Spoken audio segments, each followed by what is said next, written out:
kind of backdoor way of understanding that Africans could not possibly have conceptualized what Europeans were going to do. During our last break, you said that you wanted to give an example based on that movie, Schindler's List. Yeah.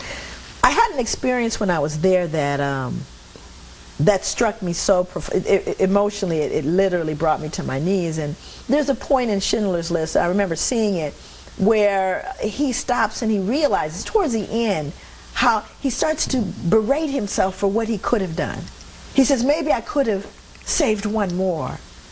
If I got rid of the car, maybe I could have saved one more. And he was in agony because, you see, now he had reached the full stature of his humanity, and he realized, how many missed opportunities did I have to save a life? And there was a point at which I felt such anxiety, such pain, such regret for not being able to show to young black men and women a reality of what it means to be African that is so noble, that is so great. I wanted to say, how can I tell these young men that are walking around the streets of Harlem, how can I tell them their nobility? What could I do? How much time have I lost? How can I reach them? There was a point where I was totally overcome with grief at feeling like it was I didn't have the time. I somehow couldn't reach them. How could I reach them? How could I tell them? How could I give them an image of themselves that completely contradicts the image that they have bought that they are here in America? How could I? That is. I mean, I literally was shaking, going, if only if I could bring them all back. If I had enough money for them to walk through and for them to see who they are, to understand the strength of their culture and the nobility of their people. There was that point with me that I cannot explain, because we've been robbed of that. That is, to me, one of the biggest problems, and Malcolm spoke to it. The biggest problems is the ignorance of who we are. We've bought the image we bought the lie, and now we're acting out the lie. Do you understand what I'm saying? And the only way to counteract that is with knowledge. There's been a flood of information for most of us here on this side of the Atlantic about what happened, slave trade, cursory. I'm just wondering, does the African out in the villages, in the outskirts, do they have access to this story? Of course they do. Not in the traditional way, though. What do you mean? Meaning that, you know, it's interesting how, you know, we look at things, particularly in the science and social scientists, ways of knowing, ways in which knowledge is transmitted.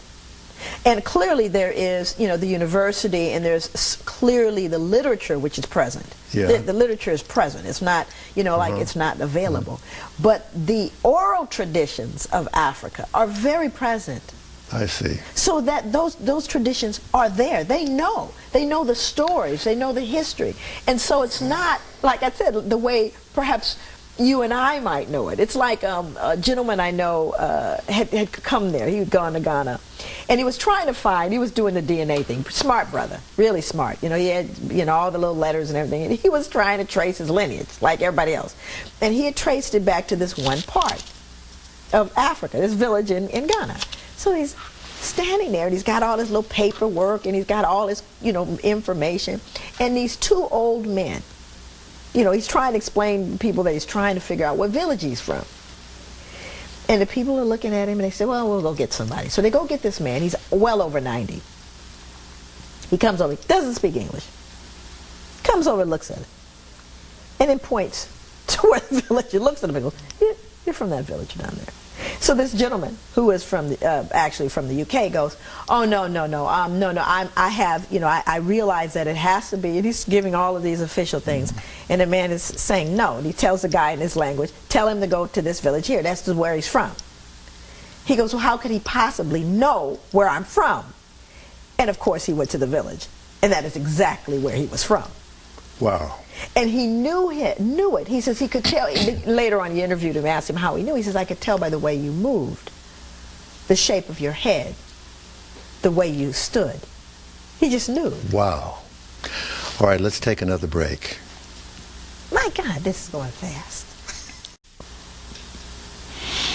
There's so much to cover and so little time to do it, and we're talking about our lives and our lineage and our history and home. Yes. How long were you in Africa? A few weeks. I was there only for a few weeks. Oh boy. What impact has it had on Dr. Leary, as she was once known, and Dr. Gruy? What has that done to you? And how has it helped you to grapple with some of the things that we're faced with as a people here in this country thus far? You haven't been back that long. No, but I'll tell you what it has given me is more hope, believe it or not. It is hope. For people of African descent throughout the diaspora. Give me some. And I think that, first of all, you talked and you mentioned the whole idea of how did it affect the Africans to lose so many, to have people taken from them.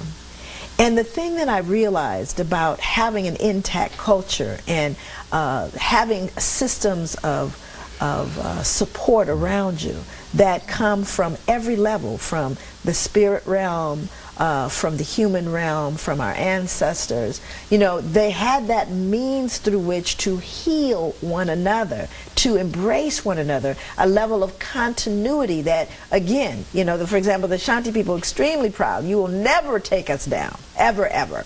And there's some very powerful, rituals there, and very, very powerful history that I knew nothing about until I was there. But I think that what it did for me is it confirmed for me what I already knew inside. It confirmed for me. It's almost like, like you said, when we were kids growing up looking at Tarzan and looking at, the Africans, and even more recently in the movie the King Kong, where they showed again, there's these images that we've had.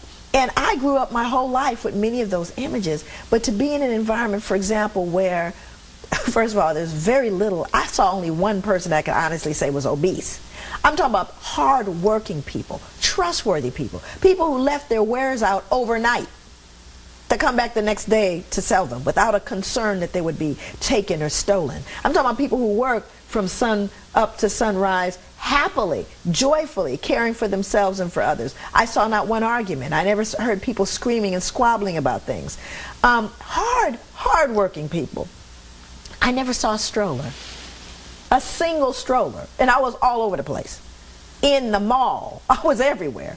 Not a single stroller. Meaning children were either held or they walked. I started to see an intact community which said to me, this is possible.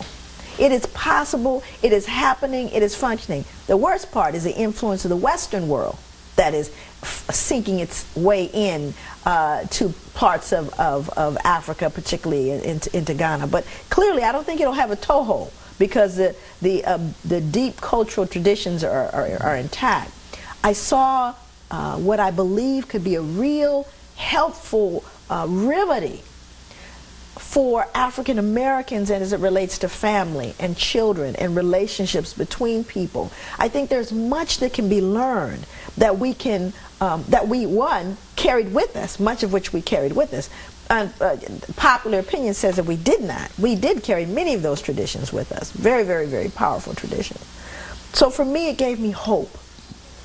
It gave me hope, and it gave me a brand new incentive to keep doing the work and to keep doing the healing work. But I think there has to be a meeting. I believe there has to be a connect.